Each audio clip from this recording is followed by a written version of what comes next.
Hello everyone. जैसा कि last video में हमने यूनिट एंड डायमेंशंस में जो लिमिटेशंस थी यूनिट और डायमेंशंस की, वो हमने डिस्कस किया था। इस क्लास को वहाँ से आगे बढ़ाते हुए हम इस वीडियो के अंदर हमें डिस्कस करना है कि एरर्स इन मेजरमेंट्स, जो मेजरमेंट्स हमारे होते हैं, एक्सपेरिमेंटल जो भी हमारा वर्क होता है, जिसमें भी हम उसमें मेजरमेंट करते हैं, तो इस वीडियो के अंदर हमें एरर्स के बारे में डिस्कस करना है कि हमारे जो मेजरमेंट होते हैं उसमें किस तरह की एरर्स होती हैं, एरर्स होती क्या हैं और वे क्यों हमारे मेजरमेंट में आती हैं। वही सब आज हम इस वीडियो के अंदर डिस्कस करना चाह रहे हैं और देखते हैं वन बाय वन करके कि हम इस वीडियो में आज क्या क्या एरर एंड मेजरमेंट में कवर करेंगे। तो सबसे पहले हमें एरर्स के बारे में समझना है, एरर्स क्या होती हैं। उसके बाद एक्यूरेसी, कोई भी अगर हमारा रिजल्ट है तो उसके अंदर एक्यूरेसी जो वर्ड हम लेते हैं, तो एक्यूरेसी का मतलब क्या है। उसके बाद प्रिसिशन के बारे में हम डिस्कस करेंगे, जो भी हमारा मेजरमेंट होता है वो रिजल्ट हमारा कितना प्रिसाइज है, तो वो क्या होता है, उसको हम यहाँ से डिस्कस करेंगे। उसके बाद टाइप्स ऑफ एरर जो हैं उसको हम डिस्कस करेंगे और उसमें देखेंगे कि सिस्टमेटिक एरर्स क्या होते हैं। सिस्टमेटिक एरर्स में इंस्ट्रूमेंटल एरर्स आएंगे, इम्परफेक्शंस इन एक्सपेरिमेंटल टेक्निक और प्रोसीजर आएगा, और इसमें पर्सनल एरर्स आएंगी। उसके बाद रैंडम एरर्स होती हैं। दरअसल जो हमारी टाइप्स ऑफ एरर्स हैं वो दो तरह की होती हैं, एक तो सिस्टमेटिक एरर्स और एक रैंडम एरर्स। सिस्टमेटिक एरर्स में हम इन ABC जो एरर्स हमने बताई हैं इनको डिस्कस करेंगे, और रैंडम एरर्स में हमारी लीस्ट काउंट एरर्स इसमें आ जाती हैं। और इससे आगे एब्सोल्यूट एरर क्या होता है, रिलेटिव एरर क्या होता है और परसेंटेज एरर क्या होता है, वो हम यहाँ पर समझेंगे। क्योंकि फिजिक्स के अंदर प्रैक्टिकल भी हमें करने होते हैं, तो प्रैक्टिकल जब हम करते हैं, रीडिंग जब हम लेते हैं, तो जो हमारा रिजल्ट आता है तो उसमें क्या एक तरीके से एरर क्या होती हैं, परसेंटेज एरर कैसे हम फाइंड करते हैं, तो क्या इनका मतलब होता है, वो आज इस वीडियो के अंदर हमें कवर करना है। तो चलते हैं, समझते हैं वन बाय वन करके कि जो एरर्स होती हैं वो क्या होती हैं। जो भी हम एक्सपेरिमेंटल वर्क करते हैं या प्रैक्टिकल करते हैं, तो वहाँ पर हम जितने भी हमारे एक्सपेरिमेंटल वर्क होता है, तो जितने भी हम वहाँ पर मेजरमेंट करते हैं, रीडिंग नोट करते हैं, तो वहाँ पर एरर ज़रूर आती है। और एरर वास्तव में होता क्या है, this is the difference of true value and measured value. कोई भी सपोज हमारे पास ये चाक है, इसकी रेडियस एक ट्रू वैल्यू उसकी होगी, सही वैल्यू जो है वो उसकी होगी, और किसी इंस्ट्रूमेंट से अगर हम इसको मेज़र करते हैं तो जो मेज़रमेंट वो आएगा वो हो सकता है कि ट्रू वैल्यू से अलग आए या उसी के जैसा आ जाए। लेकिन देखा जाता है कि जो हम मेजरमेंट करते हैं, जो उसकी ट्रू वैल्यू होती है उससे थोड़ा अलग आता है, कम आता है या ज़्यादा आता है। तो ये जो दोनों का डिफरेंस है, ट्रू वैल्यू का और मेजर वैल्यू का, इसी को हम एरर्स कहते हैं। इस एरर को हम ख़त्म नहीं कर सकते हैं, बाकी इसको मिनिमाइज़ कर सकते हैं कुछ टेक्निक या कुछ प्रोसीजर को अच्छे से फॉलो करके। हम इन एरर को रिमूव तो कर सकते हैं या कम कर सकते हैं, लेकिन पूरी तरह से ख़त्म नहीं कर सकते हैं। तो एक तरीके से एरर्स, हमारी जो डिफरेंस है वो ट्रू वैल्यू और मेजर वैल्यू का जो अंतर है उसी को हम एरर कहते हैं। और कोई भी एक्सपेरिमेंट अगर हम करते हैं तो उसमें एरर ज़रूर होती है, तो एरर हम कैसे फाइंड करते हैं उसको भी हम यहाँ से सीखेंगे। तो एक्यूरेसी के अंदर हम देखते हैं कि एक्यूरेसी क्या होता है और प्रिसिशन क्या होता है, उसको हम समझेंगे। एक्यूरेसी में कि अगर हम देखें तो ये होता है कि how close a measured value to the true value. जो हमारे एक्सपेरिमेंट की ट्रू जो मेजर्ड वैल्यू है और ट्रू वैल्यू है, जो हमारा मेजर्ड रिजल्ट है वो ट्रू वैल्यू के कितना क्लोज है, उसको ये एक्यूरेसी बताता है। जैसे फॉर एग्जांपल, और प्रिसिशन क्या होता है, प्रिसिशन होता है एक तरीके का resolution of the measured value, कि जो मेजर्ड हमने कोई एक्सपेरिमेंट किया गया है, कोई डेटा अगर हमने लिया है, कोई चीज़ हमने नापी है, तो उसके प्रिसिशन का मतलब ये होता है कि वो कितना, उसका रेजोल्यूशन क्या है। रेजोल्यूशन का मतलब क्या हुआ कि अगर हम कोई इसके रेडियस, इसकी लेंथ को अगर हम सिंपल स्केल से नापें या हम स्क्रू गेज से नापें या वर्नियर कैलिपर से नापें, तो रिजल्ट दशमलव के कोई एक स्थान तक देता है, कोई 2 स्थान तक देता है, कोई 3 स्थान तक देता है। तो ये रेजोल्यूशन होता है जिसका दशमलव के ज़्यादा स्थान तक आता है उसका रेजुलेशन ज़्यादा हम कहते हैं। सिंपल स्केल की बात करें तो दशमलव के 1 स्थान तक रीडिंग देगा तो उसका रेजुलेशन कम है। वर्नियर कैलिपर्स दशमलव के 2 स्थान तक सेंटीमीटर में रिजल्ट देता है तो वो उसका जो रेजुलेशन है, हम कहेंगे प्रिसिशन उसका ज़्यादा है। तो दशमलव के जितने स्थान तक कोई रिजल्ट अगर हमारा जाता है तो वो उतना ही प्रिसाइज रिजल्ट कहलाता है। फॉर एग्ज़ाम्पल अगर हम बात करें कि कोई हमारे पास कोई वैल्यू है, हमने नापी है और कोई सर्टेन लेंथ है जिसकी जो लंबाई है वो 4.687 सेंटीमीटर, ये एक ट्रू वैल्यू है। और इस लेंथ को हमने एक इंस्ट्रूमेंट से नापा जिसका रेजुलेशन 0.1 सेंटीमीटर है। रेजुलेशन एक तरीके का उस इंस्ट्रूमेंट का लीस्ट काउंट होता है। अब लीस्ट काउंट क्या होता है उसको भी हम समझेंगे। तो एक ऐसे इंस्ट्रूमेंट से नापा जिसका रेजुलेशन 0.1 सेंटीमीटर है, तो अगर उससे हमने नापने पर हमने देखा कि ये 4.5 सेंटीमीटर निकल के आता है, जबकि हमारी जो उसकी सर्टेन लेंथ थी, जो ट्रू वैल्यू थी वो 4.687 सेंटीमीटर थी। लेकिन ऐसे इंस्ट्रूमेंट से नापा जिसकी रेजुलेशन 0.1 सेंटीमीटर होता है तो वो ये निकल के आता है।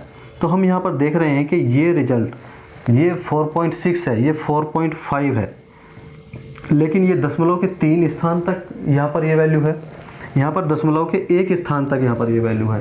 तो हम ये कहेंगे कि ये इस रिजल्ट के क्लोज है। तो हम कहेंगे ये एक्यूरेसी तो इसकी काफ़ी है, रिजल्ट तो मोर एक्यूरेट है लेकिन प्रिसाइज ये लेस है।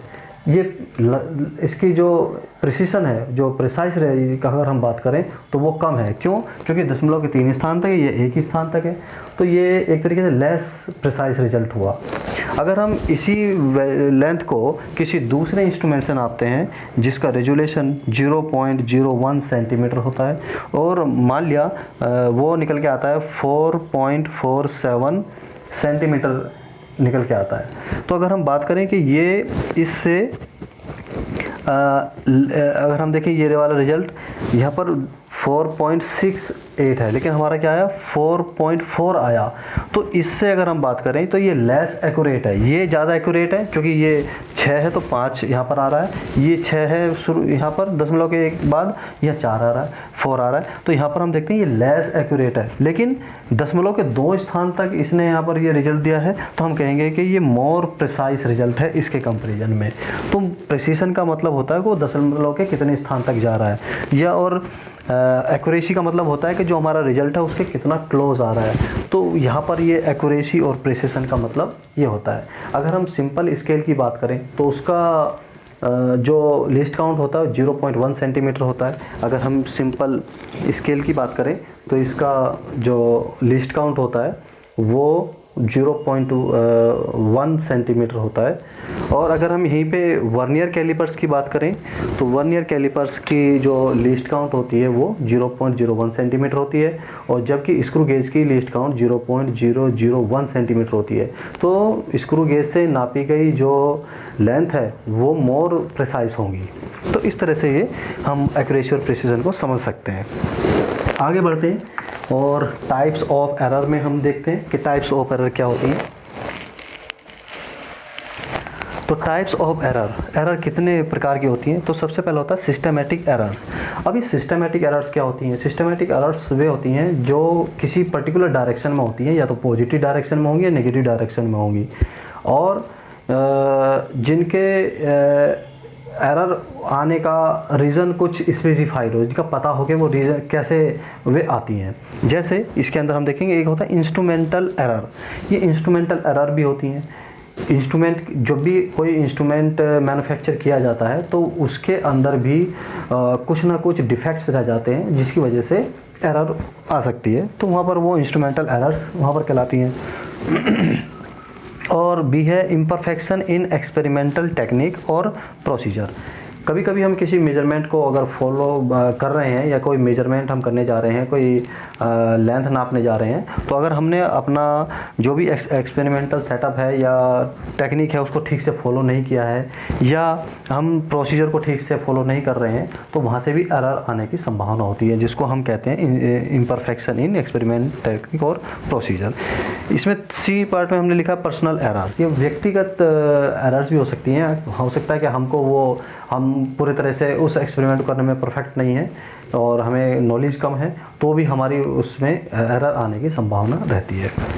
उसके बाद आते हैं रैंडम एरर्स होती हैं। रैंडम एरर्स का क्या होती हैं, जो अचानक से हो जाती हैं और जिनका कॉज कोई पता ना चले या अचानक से वे आ जाएं उसके अंदर। जैसे वोल्टेज का फ्लक्चुएशन अलग से हो जाता है, टेम्परेचर अलग से फ्लक्चुएशन हो जाता है, और कोई अचानक से हवा चल जाती है किसी एपरेटस के आसपास, तो वहाँ से भी ये रिजल्ट तुरंत से अफेक्ट होते हैं और एरर वहाँ पर आने की संभावना होती है, जिनको हम रैंडम एरर बोलते हैं। अचानक से कोई भी, जिसका कोई सिस्टमेटिक रूल नहीं है, बाकी अचानक से कोई चीज़ फ्लक्चुएशन होने की वजह से जो वहाँ पर एरर आती है उसको हम रैंडम एरर बोलते हैं। इसके अंदर, रैंडम एरर के अंदर लीस्ट काउंट एरर भी आती है। जो हमारा सिंपल स्केल होता है, इसकी लीस्ट काउंट 0.01 सेंटीमीटर होती है। लीस्ट काउंट कैसे फाइंड की जाती है वो भी हम आगे डिस्कस करेंगे। और अगर हम ये इंस्ट्रूमेंट होता है वर्नियर कैलिपर्स। अगर इस वर्नियर कैलिपर्स से हम कोई लेंथ नापते हैं तो वहाँ पर जो इसकी लीस्ट काउंट होती है, जो इसका रेजोल्यूशन होता है, वो सिंपल स्केल जो अभी हमने दिखाया था उससे ज़्यादा होता है। ये 0.01 सेंटीमीटर यानी कि 0.2 स्थानों तक रीडिंग देता है। और अगर तो ये सिंपल स्केल से ज़्यादा प्रिसाइज है, या हम कहें कि यहाँ पर जो इसके अंदर लीस्ट काउंट एरर क्या होती है कि ये मिनिमम कितने, इसके एक डिवीज़न की जो वैल्यू होती है वो कितनी है, या ये मिनिमम कितनी लेंथ तक को इससे नापा जा सकता है। तो 0.01 सेंटीमीटर की लेंथ को इससे नापा जा सकता है, जो इसकी लीस्ट काउंट एरर भी एक तरीके से कहलाती है। उतनी प्रिसाइज रिजल्ट ये देता है, वहाँ तक इसको नापा जा सकता है। और अगर हम स्क्रू गेज की बात करें तो ये हमारे पास स्क्रू गेज है। तो स्क्रू गेज के अंदर जो रिजल्ट्स आते हैं वो ज़्यादा प्रिसाइज आते हैं, क्योंकि इसकी लीस्ट काउंट 0.001 सेंटीमीटर होती है, और ये उस वर्नियर कैलिपर से ज़्यादा प्रिसाइज रिजल्ट देता है। या हम ये कहें कि जो इसके अंदर लीस्ट काउंट आएगी वो 0.3 स्थान तक आएगी, और 0.001 इसकी सबसे मिनिमम मेजरमेंट है, जो इसकी लीस्ट काउंट या इसको उतनी एरर के साथ हम इसको बताते हैं। तो ये लीस्ट काउंट एरर के बारे में हुआ। इसके बाद हम डिस्कस करते हैं कि एब्सोल्यूट एरर क्या होती है। इससे भी पहले मीन वैल्यू क्या होगी। मीन वैल्यू, या इसको हम कभी कभी ट्रू वैल्यू भी कह देते हैं। ट्रू वैल्यू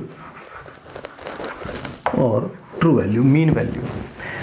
मान लेते हैं कि अगर हमें इस चार्ट की रेडियस नापनी है, तो रैंडम एरर अगर इसमें हम देखें और वहाँ पर ये एब्सोल्यूट एरर हम निकालेंगे, तो अगर हम इसकी लेंथ को, सिंपल इसके रेडियस को वर्नियर कैलिपर से या स्क्रू गेज से निकालें तो वो अलग अलग आती है। या हम कहें कि एक तरीके से जो रैंडम एरर्स होती हैं वो हम जितनी बार इसकी रेडियस को नापेंगे, रैंडम एरर को अगर हम कंसीडर करें, तो हर बार उसकी रीडिंग अलग अलग आने की संभावनाएं बनी रहती हैं। मान लिया इसी की रीडिंग, अगर हमने इसकी लेंथ को नापा है, इसकी रेडियस को नापा है, तो एक बार A1 आती है, एक बार A2 आती है, फिर नापा A3 आती है। ऐसे हर बार अगर हम नापते जाएं तो इसकी हर बार रीडिंग अलग अलग निकल के आती है। तो ये एक तरीके की मेजर्ड वैल्यू है। एक पहली बार नापी गई ये है, दूसरी बार नापी तो ये है, तीसरी बार नापी है तो ये है। अगर इसका हम एवरेज ले लें तो वो हमारा मीन वैल्यू या ट्रू वैल्यू कहलाता है। मीन वैल्यू, अगर हम इसकी मीन वैल्यू फाइंड करें तो मीन वैल्यू कैसे करते हैं, A1 + A2 + A3, और ऐसे ही जितने भी हमने मेजरमेंट लिए हैं और उनकी टोटल जितनी मेजरमेंट है उनकी संख्या से भाग अगर हम दे दें तो इसको हम मीन वैल्यू कहते हैं। समेशन फॉर्म में अगर इसको हम लिखें तो लिखेंगे I = 1 to n और AI। तो इस तरह से हम इसके AI/n, तो ये वाला ये हमारा यहाँ पर ये मीन वैल्यू कहलाता है। ये जो मीन वैल्यू होगी ये हमारी जो ट्रू वैल्यू होती है इसकी रेडियस जो भी होगी वो जो बिल्कुल इसकी एक्यूरेट वैल्यू है, ये रिजल्ट उसके ज़्यादा करीब होता है, इसलिए हम इसको मीन वैल्यू को ट्रू वैल्यू भी कहते हैं। और ट्रू वैल्यू हम अपने एक्सपेरिमेंट के अंदर इस तरह से फाइंड करते हैं। जब भी हम कोई एक्सपेरिमेंट करते हैं तो वहाँ पर हम कोई भी मेजरमेंट को बार बार रिपीट करते हैं, 1 बार 2 बार 3 बार 4 बार, फिर जितने भी हम वहाँ पर रीडिंग लेते हैं उनके वहाँ से औसत निकालते हैं या मीन निकालते हैं, वो रिजल्ट हमारा औसत वो जो उसकी ट्रू वैल्यू होती है उसके ज़्यादा नज़दीक होता है, तो इसलिए इसको हम मीन वैल्यू कहते हैं। एक आता है हमारा एब्सोल्यूट एरर। क्या होते हैं एब्सोल्यूट एरर की अगर हम बात करें तो जो हमारे एब्सोल्यूट एरर हैं तो हर मेजरमेंट के अंदर एब्सोल्यूट एरर आएंगे। Absolute error in the measurement of A1, absolute error in the measurement of A2 and absolute error in the measurement of A3, और इसी तरह से आगे भी जितने भी हम रीडिंग लेंगे सब में एब्सोल्यूट एरर आ सकते हैं। अगर हम कहें कि absolute error in the measurement of A1, इसको हम दिखाते हैं डेल्टा A1 लिखेंगे। डेल्टा A1 यहाँ पर क्या पढ़ेंगे, इसको पढ़ेंगे this is the absolute error in the measurement of A1, और इसकी जो वैल्यू होगी this is equal to A mean minus A1, ये हम यहाँ पर लिखेंगे।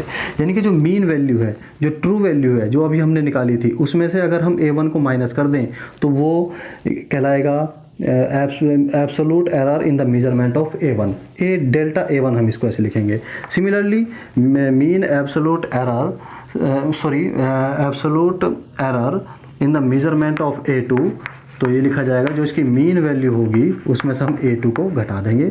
यहाँ इसी प्रकार A3, यहाँ पर ये क्या हुआ absolute error in the measurement of A3, ये क्या होगा A मीन माइनस A3। इसी तरह से हम आगे भी mean absolute error in the measurement of AN, ये क्या होगा A मीन जो मीन वैल्यू है या ट्रू वैल्यू है माइनस AN। तो इस तरह से हम सभी मेजरमेंट के अंदर एब्सोल्यूट एरर यहाँ से फाइंड कर सकते हैं। उसके बाद अगर हम बात करें कि मीन एब्सोल्यूट एरर, इनका सबका मीन ले लें, औसत अगर हम यहाँ से ले लें तो उसको हम मीन एब्सोल्यूट एरर बोलते हैं। तो मीन एब्सोल्यूट एरर क्या होगा, मीन एब्सोल्यूट एरर की अगर हम बात करें तो वो ये होगा, इसका हमें मीन निकालना पड़ेगा। इसके मीन निकालने के लिए हम क्या करेंगे कि जो हमारा डेल्टा A है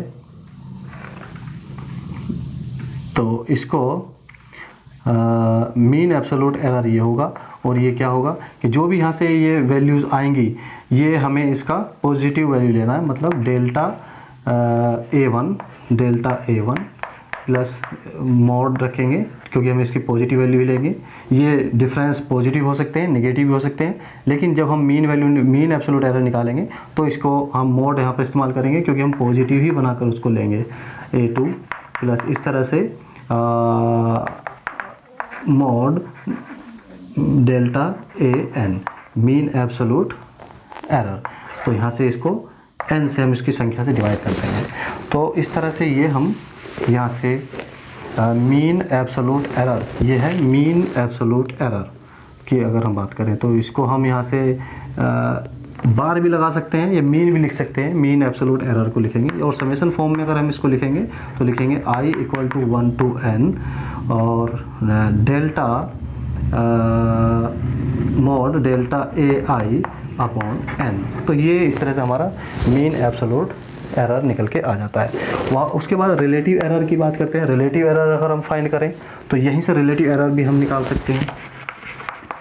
रिलेटिव एरर की अगर बात की जाए तो रिलेटिव एरर आएगा, तो ये जो हमारा यहाँ से हमने निकाला है इसी अभी, तो mean absolute error delta A, ये mean absolute error upon A mean value जो हमने इसकी निकाली है, जो औसत वैल्यू हमने इसकी निकाली है, इसको हम ऐसे भी लिख सकते हैं या हम यहाँ से इसको डेल्टा A मीन भी लिख सकते हैं इसको यहाँ से, और ये भी लिख सकते हैं, या हम यहाँ से इसको डेल्टा A मीन भी लिख सकते हैं। तो एक तरीके से ये रिलेटिव एरर आ जाती है। और अगर हम यहाँ से परसेंटेज एरर फाइंड करें तो परसेंटेज एरर को लिखेंगे डेल्टा ए परसेंटेज एरर, ये परसेंटेज एरर यहाँ से आ जाती है तो इसको लिखा जाएगा, यहीं से आएगा तो delta A mean upon A mean ये इंटू 100, ये यहाँ से परसेंटेज एरर में इस तरह से फाइंड किया जा सकता है। तो ये हमने इस वीडियो के अंदर कुछ एरर्स के बारे में डिस्कशन किया और इतने जो आज हमने यहाँ पर डिस्कस किए हैं। अभी इसमें आगे भी कुछ और भी एरर्स को हम देखेंगे जिनको हम कहते हैं कॉम्बिनेशन एरर्स। अगर कोई दो फिजिकल क्वांटिटी को अलग अलग हमें उनके एरर पता है तो अगर हम उनको ऐड कर दें, सब्ट्रैक्ट कर दें, मल्टीप्लाई कर दें या डिवीज़न कर दें तो उनके डिवीज़न या सब्ट्रैक्ट या एडिशन में जो एरर होगी उसको कैसे फाइंड करेंगे। तो अगली वीडियो में हम इसी पर टॉपिक पर डिस्कस करेंगे।